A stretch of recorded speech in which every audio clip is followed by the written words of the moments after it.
वैदिक काल के अंत के बाद जो भारत में दो धर्म तेजी से फैल रहे थे वो थे बौद्ध धर्म और जैन धर्म। लेकिन माना जाता है कि सनातन धर्म पूरे विश्व में 5000 साल पुराना धर्म है। पहले इसे मानने वाले एक तो ब्राह्मण और दूसरे श्रमण कहलाते थे। इसे हम किसी और वीडियो में देखेंगे। आज इस वीडियो में हम बौद्ध धर्म को देखेंगे।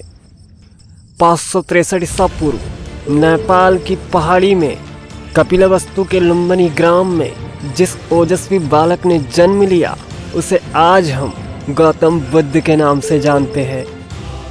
इनकी माता महामाया तथा पिता शुद्धोधन थे। कहा जाता है कि महामाया की मृत्यु इनके जन्म के 7वें दिन ही हो गई थी। आगे इनका लालन पालन इनकी मौसी प्रजापति गौतमी ने की थी, जिससे शुद्धोधन ने बाद में विवाह कर लिया था। कथाओं में यह भी प्रचलित है कि इनके जन्म पर शुद्धोधन ने भविष्यवाणी करवाई थी। कुछ भविष्यकर्ता ने आगे चलकर इनका सन्यासी होना बताया था, जिससे शुद्धोधन परेशान थे। इनकी प्रारंभिक शिक्षा अलार कलाम तथा बाद में रुद्रकराम पुत्र ने कराई थी। 16 वर्ष की उम्र में यशोधरा से इनका विवाह हुआ, जिससे इन्हें एक पुत्र प्राप्त हुआ जिसका नाम इन्होंने राहुल रखा। इतनी कम उम्र में शादी कराना तथा बाहर की दुनिया से पूर्णतः दूर रखने में शुद्धोधन का बस यही मकसद था कि उसका पुत्र कभी सन्यासी न बन पाए तथा घर गृहस्थी में ही उलझा रहे।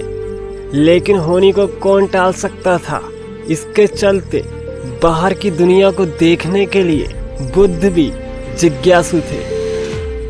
और हुआ यह कि एक दिन अपने पिता की चोरी से अपने सारथी चन्ना तथा प्रिय घोड़े कंथक पर यह सवार होकर निकल पड़े दुनिया घूमने।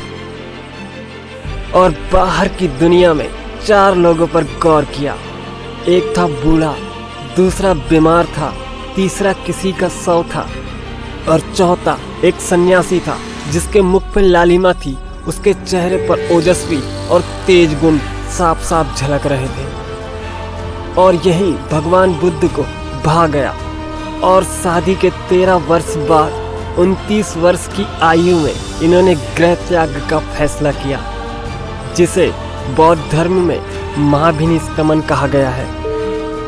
कहा जाता है कि बौद्ध ज्ञान की खोज में भटकते रहे और हताश होकर वैशाली के समीप अलार कलाम तथा उदकराम पुत्र से शिक्षा ली। 6 वर्ष तक अथक परिश्रम और घोर तपस्या के बाद वैशाख पूर्णिमा की रात्रि में निरंजना नदी के तट पर पीपल वृक्ष के नीचे बौद्ध गया में इन्हें ज्ञान की प्राप्ति हुई। इसे बौद्ध धर्म में निर्वाण कहते हैं। इन्होंने अपना प्रथम उपदेश पाली भाषा में सारनाथ में 5 ब्राह्मण सन्यासियों को दिया, जिसे बौद्ध धर्म में धर्म चक्र परिवर्तन कहते हैं। इनके अनुयायी सर्वप्रथम 2 शूद्र थे, जिनका नाम तपस और कल्पिक था। भगवान बुद्ध को जिन क्षत्रिय राजाओं ने संरक्षण दिया उनमें प्रमुख बिंबिसार, अजातशत्रु, अशोक, कनिष्क तथा गोपाल थे। इन्होंने सबसे अधिक उपदेश श्रावस्ती में दिए। 80 वर्ष की आयु में 483 ईसा पूर्व एक चुंद नामक लुहार ने इन्हें सूकर का मटन खिलाया और इनकी मृत्यु हो गई, जिसे बौद्ध धर्म में महापरिनिर्वाण कहते हैं। बौद्ध धर्म के 4 महासंघ हुए और चौथे महासंघ में यह 2 भागों में बट गया। एक शाखा महायान को मानने वाली, जिसे नागार्जुन ने बनाया था।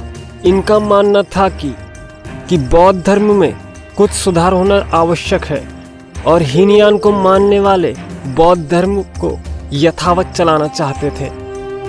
कालांतर में इनकी एक और शाखा बनी, जिसे वज्रयान कहा गया है, और वज्रयान शाखा जादू टोने पर भी विश्वास रखती थी। इस वीडियो के शाउट आउट विनर है। अगर आप भी शाउट आउट पाना चाहते हैं तो हमारे व्हाट्सएप ग्रुप का लिंक डिस्क्रिप्शन बॉक्स में है, उसे ज्वाइन करके हमसे अपडेट रह सकते हैं। ऐसी वीडियो पाने के लिए आप इस वीडियो को लाइक और चैनल को सब्सक्राइब कर दीजिएगा। इस वीडियो के अगले भाग में हम जैन धर्म को देखेंगे।